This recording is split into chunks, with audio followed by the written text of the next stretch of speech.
I might as well start right now. So welcome everybody to Debate Night with New Zionist Congress. My name is Jack Elbaum. I'm on the board of directors of New Zionist Congress, as well as a student at George Washington University, and I will be your moderator tonight. We are privileged to be joined by both Mr. Josh Hammer and Mr. Peter Beinart. Tonight, they will be debating the latest flare-up between Israel and Hamas, the consequences of an Arab majority binational state, and the prudence of increased Israeli involvement in the West Bank. Mr. Hammer is the opinion editor of Newsweek, a research fellow with the Edmund Burke Foundation, and a syndicated columnist. He's also a graduate of the University of Chicago Law School. Mr. Beinart is editor-at-large at Jewish Currents, a professor of journalism and political science at City University of New York, and a New York Times contributor. You can also read his letter, The Beinart Notebook, on Substack. That link is in the chat right now. Before we start, New Zionist Congress would like to add that we are not agnostic on the issues being debated tonight. We believe wholeheartedly in the continued presence of a Jewish state somewhere in between the Jordan River and the Mediterranean Sea, and do not agree with Mr. Beinart's proposed solution to the conflict being a binational state between Jews and Palestinians. However, we also do not unanimously endorse Mr. Hammer's view on Israel-Palestine, as our organization is a big tent of opinions within the realm of Zionism. Here at NZC, we welcome all ideas from across the political spectrum on policies and solutions to the conflict on the condition of Jewish self-determination in a Jewish majority nation and a Jewish majority nation existing. To be notified on more events like this, please feel free to become a member of New Zionist Congress by visiting our website, newzionists.org. That link is now in the chat as well. And please follow us on Instagram at New Zionist Congress and on Twitter at New Zionists. And please feel free to join us on Clubhouse after 8 p.m. to debrief this event to discuss and connect with fellow listeners. But because we are pressed for time, we will get right into it. First, a few months ago, violence erupted once again between Israel and Hamas. Hamas launched over 4,000 rockets into Israel, and in response, Israel conducted airstrikes in Gaza. So, there was much international criticism levied at Israel over this military action, but my question to Josh is, do you believe that Israel's response to the Hamas rocket fire was appropriate? Okay, well, thanks, Jack. Thanks to New Zionist Congress for inviting me. I've been looking forward to this for a while here. So I will answer your question, Jack, but I do feel like we need to set the parameters of the debate at the outset here. So, New Zionist Congress says that you don't endorse my entire views of the conflict. I don't really even know what that means, because I actually have not necessarily explicated at great length in any one particular forum my precise views of the conflict. I am sympathetic to the views of my friend Carolyn Glick in her 2014 book, The Israeli Solution, which advocates for full application of Israeli sovereignty to all of Judea and Samaria. I am definitely sympathetic as well to the so-called Emirates plan. That's the nicknamed the 8-state solution by Bar Ilan University professor Mordechai Kedar. I frankly, though, those are probably the two stances that in principle I would most theoretically get behind. But as a matter of pure pragmatism, as a matter of kind of surveying the landscape, I did publicly endorse the Trump-Netanyahu proposal last year, the so-called Vision for Peace, by which the Palestinian Arabs would get 70% of the West Bank, Judea and Samaria, whatever you want to call it. So by sheer dint of the fact that I have put myself out there and publicly endorsed some variety of a conceptual two-state framework, at least at a future point when certain preconditions are met, I think that actually does make me the distinct moderate in this particular debate, which frankly is not a position I'm necessarily always used to being in, but that's okay. Because that position, of course, is in contrast to Peter Beinart's position, which he outlined in a New York Times op-ed in a much longer version of that in a Jewish Currents essay last year, which is the eradication of Israel. This is an anti-Zionist position. I think the far left will call it a I would just like to cut in real quick, because we are going to have an entire section on Peter's proposed binational state. But right now, we're specifically talking about the recent conflict between Israel and Hamas. That'll be the second part of the debate, talking specifically about Mr. Beinart's plan. But first off, correct. Do you think that Israel's response to the Gaza rocket fire was appropriate? I understand the question, Jack, but that context is appropriate because Peter Beinart has the exact same stance on the conflict that Hamas has. In fact, my friend Former boss Ben Shapiro, when he appeared with Peter Beinart and Jake Tapper's CNN program in 2014, said that Hamas celebrates whenever Peter's on television. And it was true at the time. It's doubly true now. So clarifying the battle lines here, clarifying that I have not fully explicated one unique particular solution, that I am pragmatically open to various kind of moderate measures somewhere in between the so-called binational solution and Caroline Glick's proposed Israeli solution, and that Peter Beinart distinctly has the honor of sharing the exact same position as Hamas, a Sharia supremacist jihadist group dedicated to the full eradication of global Jewry, then I'll answer your question. So I'm happy we established the parameters. So basically, look, we saw in March 2021, we saw obviously a flare up of violence in the Middle East. It was the worst bout of violence since Operation Protective Edge in 2014. And what happened here, you're asking me not about the cause, you're specifically asking about the proportionate response from Israel. Obviously, it's proportionate. If the IDF is the most moralistic, as Colonel Kemp of the UK has explained numerous times. I could go into whatever level of detail you want, Jack. I mean, as far as kind of dropping leaflets on the homes, Israel goes so far and above. They go beyond virtually any other, not virtually, literally any other Western-style military in the world that I'm familiar with, to warn civilians to get the heck out of the way in advance. So much so that they actually sacrifice crucial intelligence and military operation capabilities in doing so. In the much ballyhooed and much criticized termination of the building by which the AP and Al Jazeera had their Gaza bureaus, Hamas was working in very sensitive intelligence information sourcing from that precise location. And in allowing not merely the civilians, who of course should obviously get away, but and allowing not merely them to get away, but allowing all the Hamasniks inside to get away, Israel shot itself in the foot while it was simultaneously advancing its cause. So it goes way above and beyond here. Israel, like any sovereign nation state in the world, has a solemn duty and obligation and responsibility to all of its citizens to protect them. They must do so the same way that the United States would not stand by pat as cartels on the Rio Grande Valley would rain rockets down in San Antonio or Houston. So Israel has to respond proportionally. And if anything, they acted in a highly restrained manner, I would say. Peter, how would you respond? You're saying you're on mute. Yeah, sorry. I also want to say to Josh's point, not necessarily to my question, but it could be one and the same as well. Sure. Well, first, I just wanted to say thank you for inviting me. I know that probably there are a lot of people on this call who disagree with me. And I have to say, I appreciate you listening to someone who you disagree with. I think that's something that doesn't happen enough in our society and in the Jewish community. One of my favorite lines from Pirkei Avot is the line, "Who is wise? The one who learns from all people." So thank you for listening to me. And I really also hope that you'll continue that process, Jack, and the organization by listening to Palestinians, by inviting Palestinians, by reading Palestinian texts in your reading group. Again, you don't have to agree, but I think that's the way we gain wisdom and we gain empathy, by listening to people who we disagree with. On the question of the recent conflict, I think it's important to recognize that this conflict started in East Jerusalem. And it started with the expulsion of Palestinians from homes in a neighborhood called Sheikh Jarrah. The reason this is important is that Palestinians have been expelled by Israel repeatedly since Israel's creation in 1948. In smaller, in fact, the European Union estimated that Israel has displaced almost 600 Palestinians this year alone. What's important to understand about the situation of those Palestinians in East Jerusalem is they're not citizens of the state of Israel.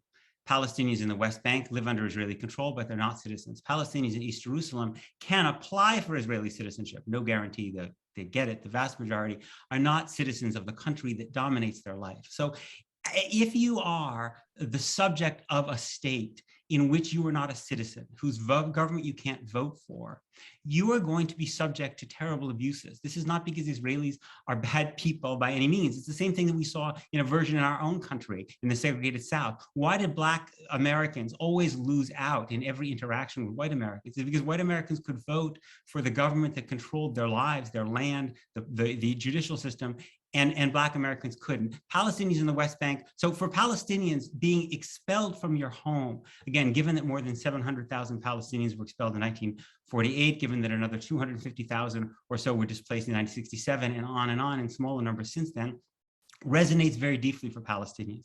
And that was the beginning of an uprising that started there.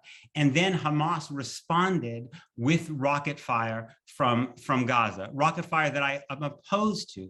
Any attack on though it is, I think, should be subject to an international tribunal to investigate rocket fire that lands on civilian areas. But to talk about Gaza, and then I'll stop because I don't want to go on too long. It's important to understand the context, not to excuse Hamas, but to understand the context. Israel controls the Gaza Strip. When a child is born in the Gaza Strip, they have to be entered into the Israel Population Registry. And then Israel determines whether they can leave or go. Israel controls all imports and exports out of Gaza. Now, it's true that there's one checkpoint with Egypt, Rafah, but even there, Israel has a lot of influence, and that's not a major export function. So when people in Gaza want to decide if you want to go from Gaza to Canada, or go from Canada to Gaza, or to go to the West Bank, you need Israel's approval. So Israel still controls the Gaza Strip, and it controls it in a situation because, in large measure, of the blockade that Israel has imposed, Gaza is considered unlivable for human beings by the United Nations. That does not justify. I support nonviolent opposition to Israeli policies, but if you want to talk about the situation in Gaza, you have to understand the context in which. Peter, let me just last sentence. And I was like, to confine people in a situation where their lives are considered unlivable by the UN, that is also an act of violence. I'll stop. Okay, Josh, what would you like to respond with that? You know, it's funny. I was reading earlier today. I was prepping for this debate, and I was rereading Peter's 2020 New York Times op-ed, where he came out in favor of the so-called binational, really just an anti-Zionist and facially anti-Semitic position that the state of Israel should be eradicated, which, of course, as we all know, would lead to the eradication of 7 million Jews. Thus, Peter Beinart, from my perspective, is basically just a willful idiot for neo-Nazis and Sharia supremacists the world over. But I was rereading his op-ed, and towards the end of his op-ed, I mean, he talks about how, you know, like he's talked to people on the ground. He cites one purportedly Orthodox rabbi who says that, oh, he's talked to every Palestinian. He's talked to people in Gaza, and they really just want like the blockade to be over. They want Rafah crossing and all of the maritime openings to be open, and then they'll stop the violence. I mean, reading this and listening to him now, I mean, it sounds to me a lot like someone, you know, in like David Duke circles, trying to not be called a racist by citing the proverbial one black friend, right? You know, I hear from Peter, he's saying that he's not excusing violence. That obviously is exactly what he's doing. He can rhetorically condemn Hamas rocket fire all he wants, but you know, it is Peter's vitriolic rhetoric. It is the vitriolic rhetoric that emanates from the far left, the people that Peter is speaking to, whether they're Jewish circles, Arab circles, or whatever. It's actually really interesting. In preparing for this, I reread a Substack post that Peter wrote last March about what is obviously the horrific violence that has happened sometimes to the Asian community here in the United States. And in this Substack post, he basically was talking about how we have a responsibility effectively to tone down the rhetoric, because by getting this rhetoric out there, we are implicitly not necessarily condoning, but we are kind of leading to actual then fisticuffs and violence against Asians on the street. My question to Peter would be, how is that not exactly the same as the Jews who are being beaten up in the Diamond District in New York City, in Pacific Palisades in Los Angeles, from the horrific language that is coming out of his mouth, that is coming out of his acolytes' mouth about Israel as an apartheid oppressor state, subjugating Palestinians like no other country in the world. So when I look at Peter's full works and when I listen to him here talking about how he's purporting to not excuse Hamas rocket fire raining down on innocent civilians, on innocent Israeli Jews, what I'm hearing is someone who has the exact same approach to the conflict as Hamas, a global jihadist group dedicated not just to the annihilation of Israel, but to the murder of every single Jew in the world. And it sounds to me a lot like my quote unquote one black friend style excusing of the violence. Okay, well, Peter, I just want to ask a quick question, because for my first question of was Israel's response appropriate, Josh made a very clear point that yes, it was appropriate. And I take it that you don't believe that Israel's response was appropriate, proportionate, whatever word you want to put on it. And so my question to you is, what do you think that the proper Israeli response to 4,000 rockets would have been? What would you do? What do you think that Israel should have done differently?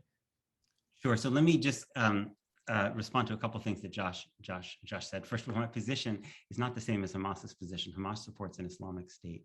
I support a binational state, which was also the position of cultural Zionists in the 1940s, like Martin Buber, Hannah Arendt, Judah Magnus, the founder of Hebrew University. One can disagree with it. I'm happy to talk about it, but it's not the same position as Hamas.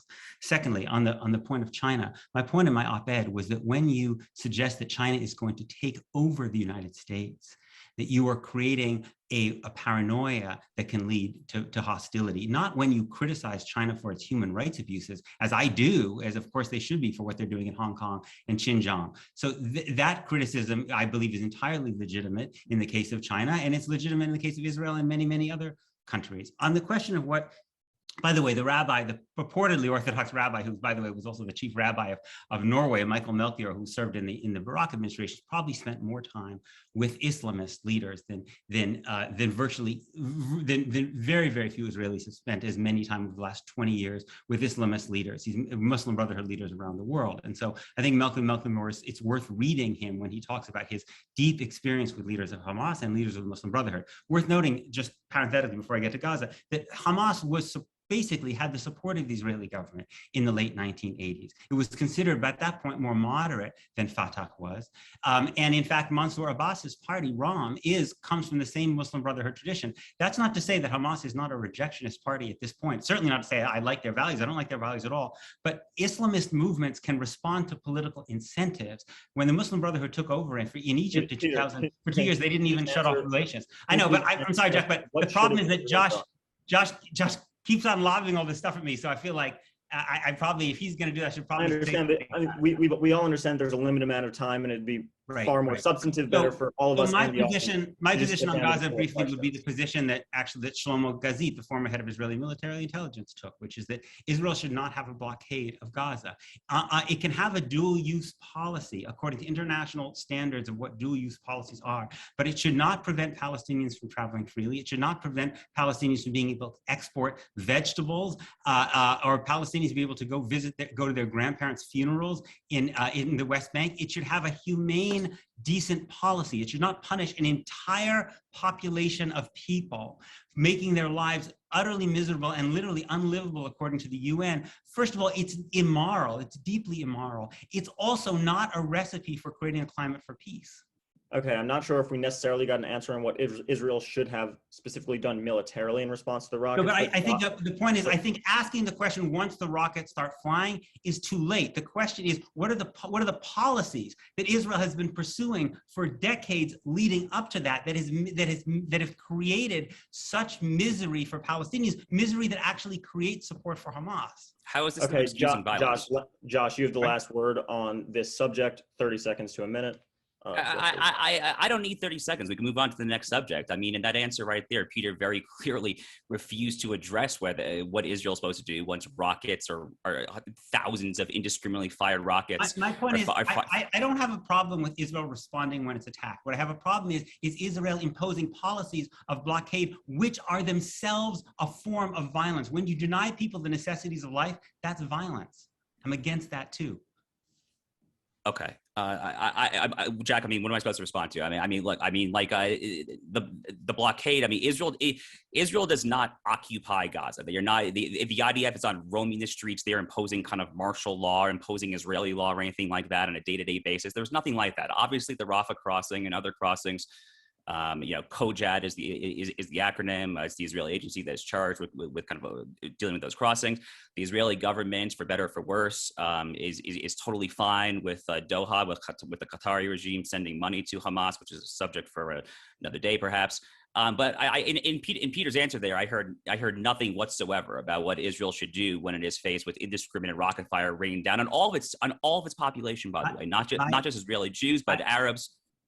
My point is, if you don't want people to respond with violence, which I oppose, don't inflict violence upon them. This is a point that Martin Luther King made again and again when America's cities were burning in the 1960s. He said, you want to deal with the violence that's coming from America's cities, deal with the violence that people are having inflicted upon them. So when you lack basic rights, that is a situation of violence. I would love to hear what Peter would have done after Hamas defeated Fatah in a very bloody civil war in 2007. I'm happy to talk about that. Well, I think that both of your I think that both of your positions on the core question of the last conflict are pretty clear. Josh believes that the response is appropriate, and I mean, Peter says that he believes that Israel should be able to respond, but has not necessarily specified exactly how. And so I think that it's No, my critique is of the entire policy correct. towards Gaza that has brought us to this point. This Correct. is sophistry. Okay, let's move on. Yes, Josh, let's we can leave the move ad on. hominem stuff about it, and let's just have the debate. Come on. All right, we can move on to Peter's plan for a binational state. So in recent years, there have been 4 wars, many shootings, many stabbings, and overall just a lot of violence in the region. And hopefully, I think we can all agree that we can hope that there is a point when we no longer need to debate these issues because the conflict is essentially resolved. And I know that both Josh and Peter have vastly different visions of how to best move towards peace. And so now we'll spend a little bit of time interrogating and discussing each one of their various perspectives. So first, we're going to start with Peter's plan for a binational state, not a Jewish state, along with a full right of return for Palestinian refugees. And so my question to Peter is that this solution has been steadily gaining traction, especially among young people in the United States, for example. And so I'd just like you to give a brief overview of your plan as well as the very basic case in favor of it. Sure. So it's interesting, the late Rabbi Jonathan Sachs in his Parsha, just on his commentary on this week's Parsha and Devarim, has this line where he says, equality before the law is the human manifestation of equality before God. That's what I believe in. It's what I believe in the United States, what I believe in everywhere. It's equality before the law. Right now, there is already a binational state in the sense that 50% of the people under Israeli control are Palestinian.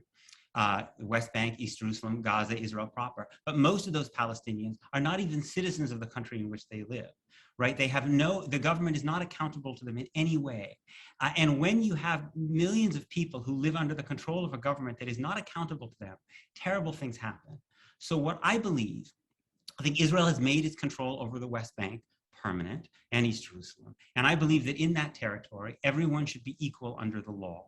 That may sound, and in fact, what we see from political science research is that in divided societies where all people have a voice in government and have basic rights, tend to be more stable and more peaceful than the situation we have now, where millions of Palestinians live under the control of the Israeli government and yet aren't citizens and don't live under the same law as their Jewish neighbors, lack all basic rights.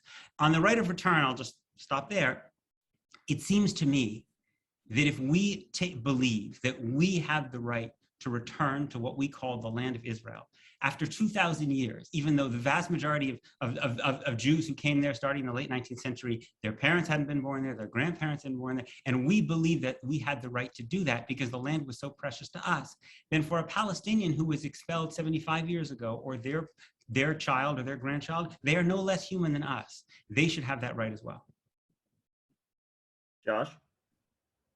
Do you want to respond to respond to his plan for a binational state with a full right of return, thus making it most likely an Arab majority state?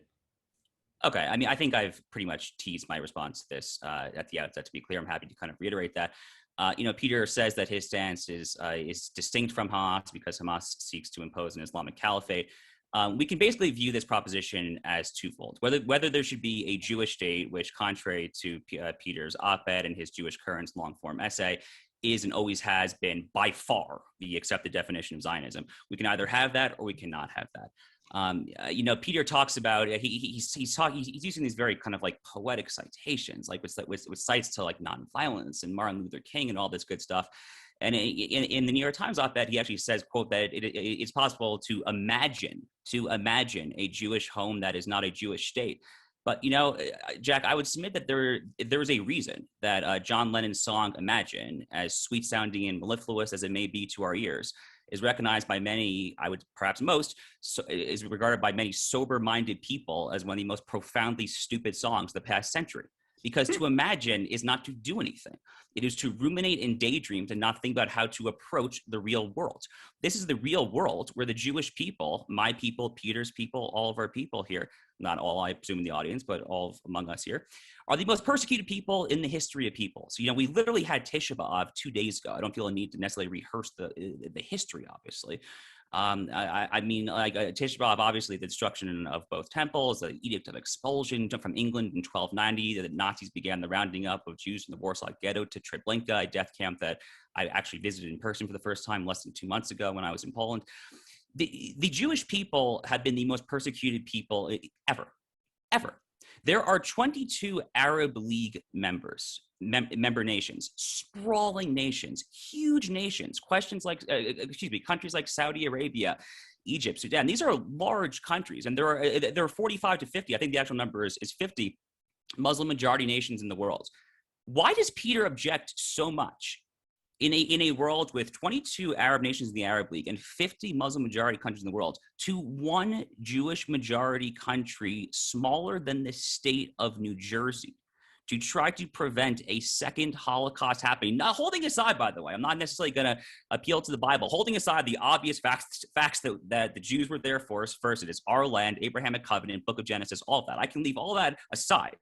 I legitimately do not understand what the issue is with the Jews, the most persecuted people ever, having one state. You know, as Dennis Prager has said many times over the years, if Israel were to lay down its arms tomorrow, there would be no Israel. And by consequence, there would be no Jews, which is why I said earlier that Peter's position, whether he calls it the Hamas position or not, effectively amounts to the neo-Nazi position to kill the Jews. If Israel lays down its guns, there will be no Israel, there will be no Jews. The genocidal rhetoric of from the river to the sea will be brought to fruition. If the Palestinian Arabs lay down their guns, by the way, not just Hamas, but the PLO, which since day one, if you go back and look at their rhetoric, has always been committed to the full destruction of Israel. If the Palestinians were to lay down their guns, there would be peace tomorrow. So who is right here and who is in the wrong? It's a very straightforward calculus. Look at the history. Who has proposed the two-state offers? Who has turned them down? It's the same side on every time. The Jews, going back to the UN partition, November of 1947, all the way up until the Trump-Netanyahu plan, have been the ones offering peace. Every single time the Palestinians have said no. Peter's proposed solution, his response to this incredible generosity over the decades on the behalf of a beleaguered and besieged Jewish community is to say, screw the Jews, the Palestinians should just control. Well, Peter, I saw that in the middle of Josh's response, you were definitely eager to jump in. And I think that sort of the natural question based off of what Josh said is that with your support for a right of return, and I think we can all agree that this state based on that would not be majority Jewish. Do you think that Jewish Israelis should be able to trust that an Arab majority would protect their rights in a binational democratic state? There's already an Arab majority. The question is not, unless you want expanding on expelling the Palestinians, there's probably already a small Palestinian majority between the river and the sea. So the question is, do you have a cite for that? That's just not true. I mean, that's just not accurate. Most people suggest that the numbers are around 50-50. I mean, there are different demographers, but I think given that the Palestinian birth rate is a little higher, it's probably likely that now we have a small Palestinian majority, 50 plus a small percent. But I think that the point, even if it's 49, that's factually off. The Israeli birth rate is literally higher right now. You should probably let me finish, and we'll go back to you, I'm sure. So the Palestinians are already there, right? Unless you want to physically remove them, they're already there.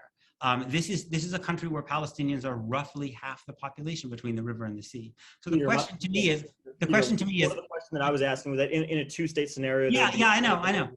In a Jewish majority state, if it was one state where everyone got to vote, and there was an Arab majority. Do you yes. As I said, there may already well be an Arab majority. There might be an Arab majority in this state as well. I think one of the things that one of the reasons I wanted to come on, and I wanted to really urge you, Jack, and the folks who are involved in this process to start reading Palestinian writing and bring on Palestinian speakers, is I think it's through that interaction with Palestinians that I think one can see some of the deeply racist assumptions that are at play here, right? The assumptions that Palestinians somehow are more interested in killing or being killed than Jews are, that they don't have the same aspirations that we have. It's really interesting, to hear the claim that if Israel lay down its arms, all the Jews will be killed, but if the Palestinians lay down their arms, there will be peace. Well, actually, since roughly about 2005, there's been excellent security cooperation between the Palestinian Authority and the Israeli government. The Palestinian authorities worked extremely closely with the Israeli government to ensure that violence from the West Bank against Israeli Jews is very low. And what has been the response by Israel for Palestinians in those last 15 years? What we've seen actually is that Israel has steadily encroached, taking over control of more and more land, making a Palestinian state impossible. Much of that land is privately owned Palestinian land. So people's lands are taken from them. Often people's homes are demolished when they build without permits, which they can't get in much of the West Bank. So from a Palestinian perspective, I just want you to understand how utterly absurd that statement must sound. Yeah. I believe that whether there's a Palestinian majority. Just pin down the point about the core question. Yes, I believe that Israeli Jews. I have a couple statistics to see your reaction to them. So recently, according to the Palestinian Center for Policy and Research, 53% of Palestinians believe that the internationally recognized terrorist group Hamas is, quote, the most deserving of representing and leading the Palestinian people. According to Pew Research, 89% of Palestinians say that Islamic law should rule their country. Only 1% say that homosexuality is morally acceptable, and 66% why don't we look at the situation, Jack? Why don't we look at the situation of the Palestinians inside Israel who can vote, right? 20% of Israel's population are Palestinian citizens. They can vote, right? Who do they elect? They elect a communist party that sounds basically pretty much identical to Bernie Sanders, led by Ayman Odeh, right? They elect an Islamist party because they have people who have conservative social views, just like the, Shas or Degel HaTorah Agudat on the Jewish side. That party, by the way, went into government with Naftali Bennett. Crazy. They have a nationalist party, Balad, right? These are all, this is how Palestinians vote when you actually give them the right to vote. In fact, the polling shows that among Palestinian citizens of Israel, there is a higher commitment to things like freedom of expression and civil liberties than there is among Israeli Jews. In fact, Israeli Jews, about a third to half of them say that they would support actually expelling Palestinians from the country. So what do you think that says to Palestinians about their devotion to questions of individual rights? If you don't see, if you see Palestinians as human beings, then I think I think that this state it becomes much easier to understand how you can live at peace with them with equality under the law, whether Israeli Jews are 53% of the population or 43% of the population. Go ahead. Okay, I have no idea where Peter's purporting to get these statistics about Palestine. Israeli democracy, Palestinian like ACLU like strident liberalism. It's all in my Wednesday piece. You find the links. Okay, there's a lot of data. I'm sure there's some seriously misleading statistics in there, but let's hold that aside. Jack, as you said, the Anti-Defamation League, which is obviously hardly a bastion of right-wing thought, in the year 2014 did a global survey where it kind of went country by country, or in the case of the Palestinian territories, maybe non-country by non-country, and assessed attitudes based on population on anti-Semitism. The Palestinian territories, that's Judea and Samaria and the Gaza Strip combined, had literally the highest percentage of anti-Semites in the world. 94% of Palestinians living in Judea and Samaria and Gaza combined held some attitude that the Anti-Defamation League, again, the ADL, not exactly a bastion of right-wing thought, deemed anti-Semitic here. In fact, the reason that Mahmoud Abbas, who is currently in the 15th or 16th year, whatever it is, of his allegedly 4-year term, wrote an entire dissertation denying the Holocaust, and routinely, obviously, incites jihad with these false calls about taking over the mosque in the old city. The reason that he canceled the most recent bout of elections, which was supposed to be held literally 2 months ago in May, and the reason that he's canceled previous rounds of elections is exactly what you're saying, Jack, is that poll after poll says that Hamas would win in a landslide. And I've said this now numerous times, but I would encourage anyone who's tuned in for this who has not already done so, you can literally go to the Yale Law School online library and just read the 1988 founding Hamas Covenant Charter. It will raise the hair on the back of your neck. You are going to get goosebumps. It is terrifying stuff. This is a genocidal group. They are literally calling not just for the eradication of the modern state of Israel, but for the murder of every single Jew the world over. So that is what is actually going on there. That is the reason that that Mahmoud Abbas, that the PA, the allegedly non-corrupt PA that cooperates so well. And I agree that there are certain elements of the PA that cooperate on a day-to-day basis. One other point that I think is actually really important to make here Peter's talking about, how the way I speak and perhaps some other Zionists speak with this kind of a purported putative racism. It's actually interesting. It's actually the very term Palestinian and the term Palestine, I would argue, is actually intrinsically, the way it is used in the current discourse, ipso facto, not just colonialist, but actually racist. Palestine, as we all know, obviously, is a term that goes back to the Roman years, as literally a relic of European colonialism. So these alleged, social justice warriors who are getting in the trenches and citing Martin Luther King or anything and oppose Western heteronormativity, capitalism, blah, blah, blah, are actually the ones who are literally using a European colonialist term. So, but even hold that aside for a second here. The way that we use the term Palestinian, even today, literally refers to the people who were there, after the League of Nations, after the San Remo Conference in 1920, what at the time was Mandatory Palestine. Mandatory Palestine, incidentally, included both Eretz Israel and at that time was the Emirate of Transjordan. But the way we use the term Palestinian today, or the way the current people do it, is they refer to everyone who was living in that land, except for the Jews. It's kind of like an umbrella catch-all term to refer to Arab Christians, Arab Muslims, Druze, Bedouins, etc. How is that not facially racist? Using a term, like if we take it back to mandatory Palestine, go back to Roman Palestine, for goodness sake. That includes some of the people that lived in an area that at some time was referred to as Palestine. So I just think it's a little curious that no one actually says that the people who use this rhetoric are actually racist themselves. But I'm happy to end right there on that note, Jeff. Right. Well, Peter, have the last word on this, and then we're going to move on to some of what Josh has written about. Right. So don't call them Palestinians. Just call them human beings. Right. There are a lot of human beings there, and those human beings don't have the most basic of rights. They don't have citizenship in the country in which they live. They can't vote for its government. They live under a totally different legal system than their Jewish neighbors in the West Bank who have full basic rights. They don't have freedom of movement. They don't have due process. This denial of rights is a form of violence, and it also brings violence. It is a form. And so if you want people to live safely alongside one another, seems to me, we know from many, many conflicts around the world that the best thing to do is to give them basic rights so that non-violently, they have the right to influence the decisions of the government that rule over them. And there's some very disturbing polling data that Josh is suggesting out of Gaza. There's enormously disturbing polling data coming out of Israel. Again, showing that close to 50%, again, I would just refer to the Israeli Democracy Institute studies, between a third and 50% of Israeli Jews wouldn't live next to a Palestinian, want Palestinians to leave the country, want their children to have a Palestinian teacher. This hatred comes in large measure from violence, and violence breeds hatred. And I believe that equality, basic rights, is actually the best antidote to that.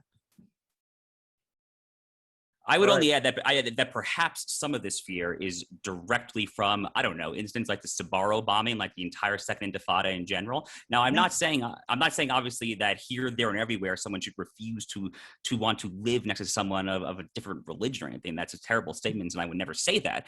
But Peter's asking for a lot of empathy to try and empathize with the other people. Well, I would ask Peter and people that espouse the position to empathize with people who have lost their sons and daughters from violent Palestinian jihad, suicide bombs, bus bombings, the whole spiel. I have a friend from college who was killed in a Hamas bus bombing in the 1990s. But I think it seems to me, if we're going to say, as I think Josh was just suggesting, that one of the drivers of Israeli hatred and Israeli racism is having been the suffering violence. And we also recognize that in every conflict, the number of Palestinian children who die is tenfold of the number of Israeli children who die. We should also be able to understand, if we see Palestinians as human beings, the way in which the violence that is inflicted upon them, which is much greater than the violence that is inflicted upon Israelis, because Israel is much more powerful. Israel has a powerful state, the Palestinians have no state, that can also produce hatred. And that the way to fight that hatred is to give people basic rights so they can non-violently try to make their lives better. All right, Josh, you can have the last word of 30 seconds. All right, this notion of comparing casualties in various conflicts is just a completely morally irrelevant statistic. I mean, more Germans died during World War II more of the Axis powers civilians died during World War II than the Allied powers. More Germans died than French or British or whatnot. Obviously, look, every civilian death is a casualty. Okay, our religion obviously teaches that, Book of Genesis, Genesis 1:27, we are all made in the image of God, obviously. And I hear Peter talking about fellow human beings, and I obviously endorse that sentiment. It's not a very, that's a very standard and responsible thing to endorse. But this notion that we should be comparing death counts and any given casualty is just totally clueless. I mean, it's one statistic that is it's missing the forest for the trees. It has no context whatsoever, and I literally, it's not even worth talking about, I don't think. Okay, we can move on. Or okay, go ahead. Go ahead. Yeah, Peter.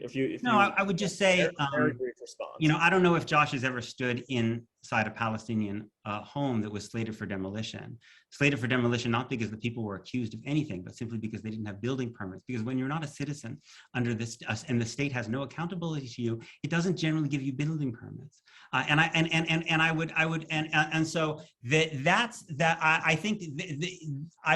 It seems to me that there is enormous amount of Palestinian suffering and violence that's inflicted upon Palestinians, that by not even the most remote stretch can one suggest that Palestinians brought upon themselves. The vast majority of people who were expelled in 1948 were in villages that had never even taken up arms against the Haganah and the Irgun and the Zionist movements. Are they guilty too? And this seems to be part of the dehumanization that I think is so problematic in our community.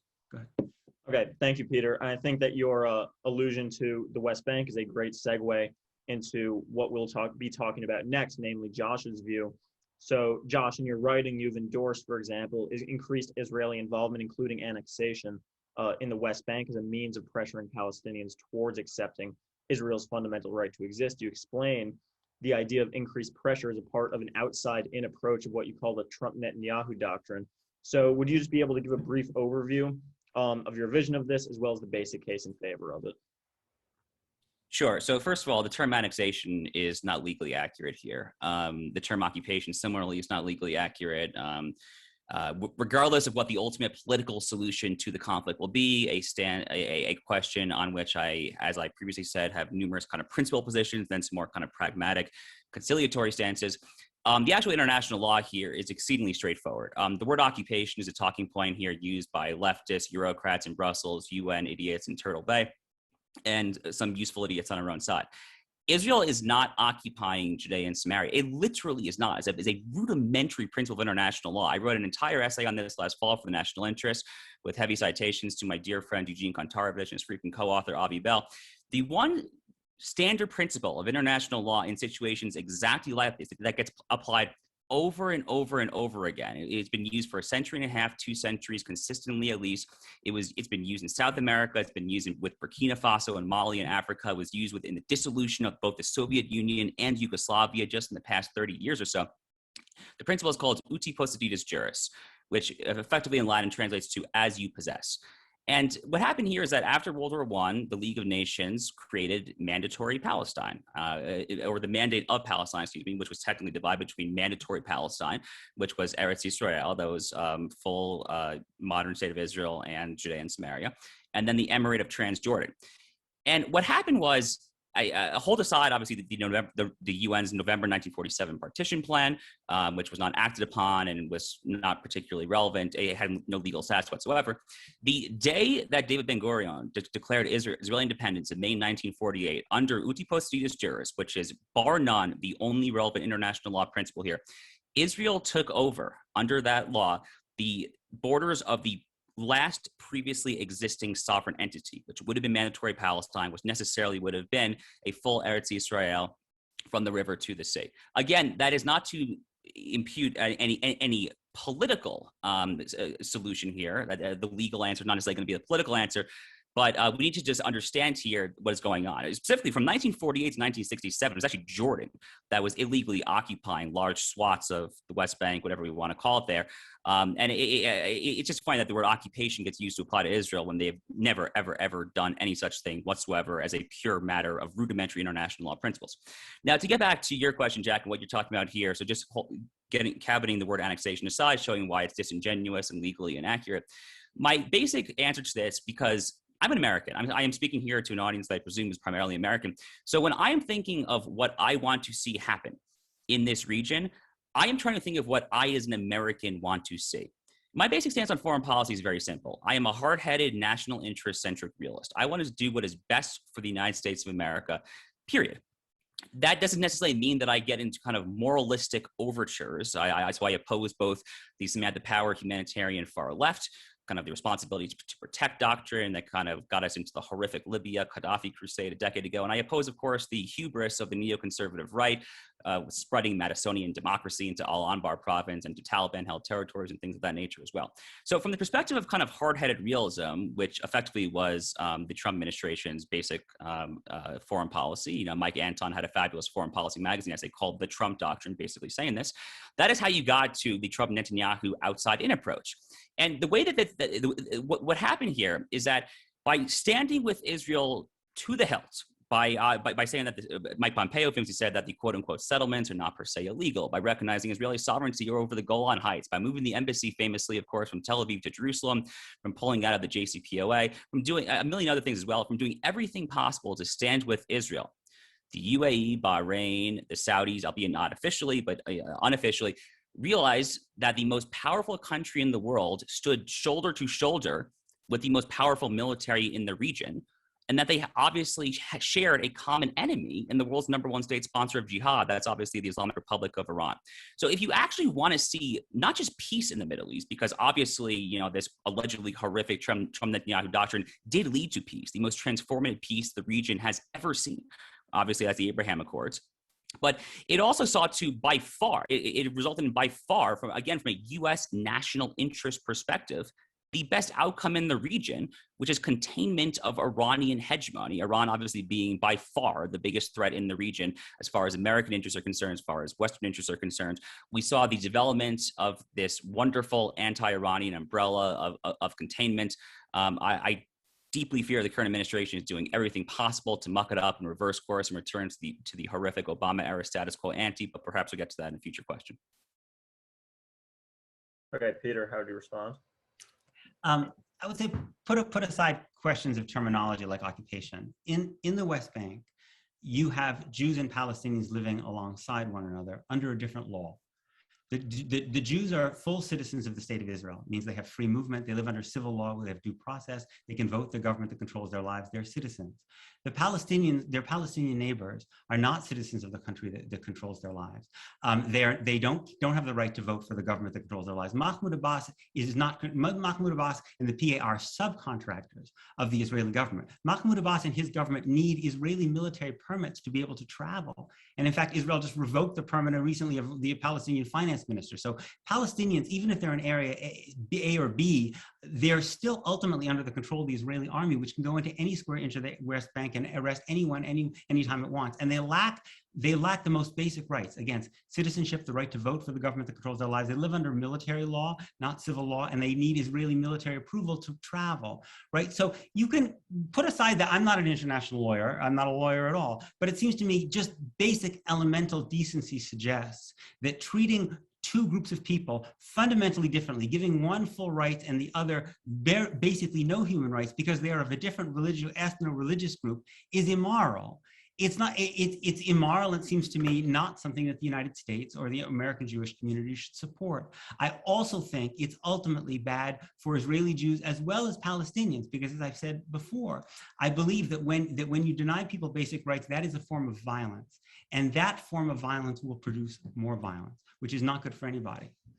Well, sort of based on what Peter was just saying, my question to Josh is, I mean, what kind of effects do you think would you expect annexation to have on the Palestinians living in the West Bank? Are you concerned that this would make what many already consider to be inhumane living conditions even worse?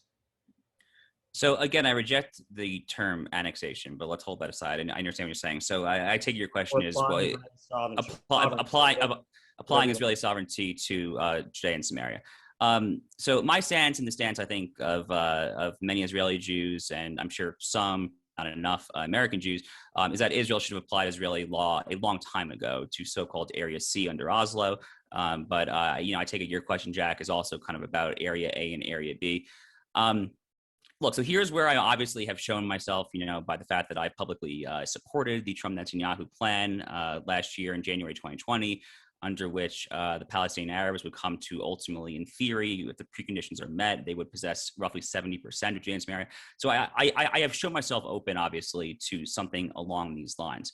I think it's worth noting here, Yitzhak Rabin, in his final Knesset speech before he was obviously tragically assassinated, this is obviously in the aftermath of Oslo, he referred to the Palestinian, quote, entity that he hoped would someday exist as something, quote, less than a state. So even the Labor Party, even kind of the Israeli doves, did not kind of endorse this two-state solution framework. It was really never understood to be kind of like the lay of the land, at least until Camp David years later, arguably, possibly even after that. So specifically, like, what would happen to the Palestinian population if Israel were to go about applying sovereignty throughout Judea and Samaria? I could see this going in multiple different directions. Obviously, some, perhaps many, would be very upset at this, but I can easily see the other side of the argument as well. The Palestinian Authority is a kleptocratic, thuggish, deeply corrupt government that impoverishes its own people. It does not provide for basic due process, that beats up its own citizens. We've seen that very recently, actually. This is not exactly a liberal democratic state in any sense of the term whatsoever here. In fact, by applying Israeli law to large swaths of Judea and Samaria and allowing the Palestinians the Palestinian Arabs who live there to become Israeli citizens, they would then become citizens of a nation that is orders of magnitude more liberal from a pure human rights, civil libertarian, ACLU, whatever perspective than what they are currently living under. So, look, guessing is always a fool's errand in these sort of thing. It's very difficult to predict, but what I will say, Jack, it's important to note that after the Trump administration, working obviously in tandem with the Israeli government, to at least some extent, did all those things that I said they did, move the embassy, Israeli sovereignty over the Golan, et cetera, et cetera, et cetera. We were told for decades and decades that like the Arab street would just totally blow up here. The reality is that at the Arab League, the countries that matter for the Arab League, Saudi Arabia, chief among them, but many of our other kind of Sunni Arab allies, the Palestinian question has never, ever, ever been less relevant. It is a geopolitical non-issue right now. It is totally, completely irrelevant. Again, as Americans, we should support doing what is best for our national interest, what is best for containing Iran, containing Erdogan in Turkey, containing the Muslim Brotherhood, containing Sunni jihadism, things of that nature here. And that, I think, clearly does cut in the direction of greater application of Israeli sovereignty, a bare minimum to large swaths of Area C, ideally all of Area C. Peter, do you have a direct response to? So, I think if I understand what Josh is saying, Area C, one should understand, is the 60% of the West Bank in which there are very, very few Palestinians because Palestinians are not allowed to live there. In fact, if you're a Palestinian Area C, you try to build a home, it's generally going to be demolished because you can't get a building order. So I guess the idea, if I understand it, would be that Israel would annex those areas, and then the Palestinians who are in the other 40%, which is the vast, vast majority of Palestinians, would basically be under a situation that I think we can aptly call, certainly B'Tselem has called it, Human Rights Watch, apartheid, in the sense that if you have, again, let's just step back from the political debate and ask ourselves, what was wrong with apartheid in South Africa? What was wrong with segregation in the United States? At a fundamental level, what it was you had two populations living in the same territory, and one group, one racial, religious, ethnic group, had basic rights and the other did not. And that seems to me, again, I have to be corrected, that seems to me that what's being proposed here. If you want to annex the entire territory and say that all of these people, Palestinians and Jews, should have the same basic rights that Israelis have, they should all have full citizenship, then I think we're moving towards a situation of equality, which is I support. But I fundamentally believe that if we would like to believe that we were the kind of people who would have opposed Jim Crow, and we're the kind of people who would have opposed apartheid, we are the kind of people who should be opposing a situation in which Palestinians, because they are not Jews, don't have basic rights alongside their Jewish neighbors who do. It seems to me at that level, it's quite simple. And Josh, how do you reply specifically to the charge of apartheid, especially if Israel were to apply sovereignty over these areas of the West Bank? So again, like, I mean, even taking like the hawkish of all hawks perspective on this, that's my friend Carolyn Glickner in her 2014 book, The Israeli Solution. Carolyn expressly says that where sovereignty is applied, Palestinians would be allowed to apply for Israeli citizenship. So I literally don't understand like what this charge of apartheid under even like the most hawkish of all hawkish standpoints, which is the Israeli one-state solution, where this talking point is coming from. Under what's currently happening on the ground there, I mean, the notion that Israel is currently an apartheid country is just utterly insane. It's not backed up by the facts on the ground whatsoever here. I mean, I look at the furthest thing from apartheid is actually happening. We literally have a Muslim Brotherhood affiliated political party that is now in the ruling coalition with a kippah-wearing Orthodox Jew as prime minister, Naftali Bennett. That is the furthest thing from apartheid. Israel has obviously had Arabs serve on the Supreme Court. Frankly, something closely approximating the opposite extreme is happening here. Obviously, during the past skirmish in May, we saw lots of cities, Lod among them, where there were all sorts of pogroms from the Israeli Arab population, like trying to behead Israeli Jews, trying to burn synagogues. I mean, there are scenes out of the Jewish state from 2 months ago that look an awful lot out, frankly, like Kristallnacht. That is not anyone's conception of apartheid whatsoever here. Can I? Yeah, Peter, quick 30-second response, then Josh will get a 30-second to minute response, and then it's gonna right. So we were talking about in the West Bank, where I think Josh would acknowledge that Palestinians are not citizens of the country in which they live. They can't vote for the Israeli government, which is the government that ultimately controls their lives. Inside Israel proper, again, I would really, this is why I think it's so important and I would really implore all of you to read Palestinian writing. So for instance, even inside Israel proper, Palestinians are about 20% of Israel's citizens, what we call Israeli Arabs. There's a reason that the Arab municipalities in Israel are on about 2 or 3% of the land. The reason is because most of Israel's land inside the Green Line is controlled by something called the Israel Land Authority, and almost half of its seats go to the Jewish National Fund. So when land is developed in Israel, it's done explicitly for the welfare of the Jewish population. That's why there's been no new Arab municipality built inside the state of Israel since 1948. These are some of the deep structural realities that mean that even those Israeli Palestinians who have citizenship inside the Green Line have a profoundly second-class form of citizenship, putting aside the Palestinians in the West Bank and East Jerusalem who don't even have citizenship at all in the country in which they live.